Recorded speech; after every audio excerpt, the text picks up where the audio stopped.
নমস্কার দর্শক, আমি এই মুহূর্তে আছি শাপলা শালুক মিনি চাইনিজ অ্যান্ড রেস্টুরেন্ট এবং আমার সাথে আছেন মালিক। আমরা তার সাথে কথা বলবো। দাদা কেমন আছেন?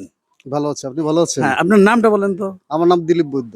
দিলীপ বুদ্ধ। এই যে রেস্টুরেন্ট, গরিবের রেস্টুরেন্ট আপনি বলেন, গরিবের চাইনিজ। এটা কি আপনার নিজের? হ্যাঁ, আর কেউ আছে?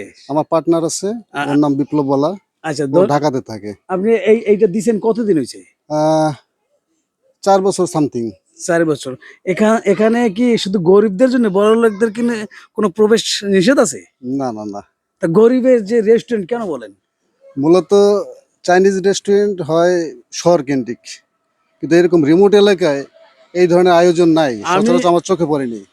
যার কারণে অনেক আছে গ্রাম থেকে শহরে গিয়ে এই ধরনের খাবার খেতে অভ্যস্ত না বা সাহসও পায় না, বিব্রতকর অবস্থা পড়ে। আচ্ছা, আর এখানে যেহেতু আমাদের একটা পরিচিতি আছে, আমরা চেষ্টা করি যাতে এই এলাকার লোকজন, রিমোট এলাকার লোকজন এই সুবিধাটা পায়।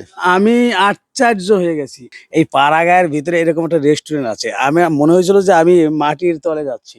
মানে কৃত্রিম কিছুই পাবেন না। দেখ, প্রাকৃতিক যে পরিবেশ, তার ফিলটা অনুভব করুন। সম্মানিত দর্শক, আপনারা আসবেন, টেকার থেকে আসবেন, বক্সিপুর যে কোনো জায়গা থেকে আসবেন, কলিগ্রাম বৌদ্ধবাড়ি মোড়, ঠিক আছে না? কলিগ্রাম বৌদ্ধবাড়ি মোড়, শাপলা শালুক মিনি চাইনিজ অ্যান্ড রেস্টুরেন্টে আসবেন, সুলভ মূল্যে খাবেন এবং প্রকৃতির স্বাদ নিয়ে যাবেন। অসংখ্য অসংখ্য ধন্যবাদ যে আপনি এত সুন্দর একটা উদ্যোগ নিয়েছেন।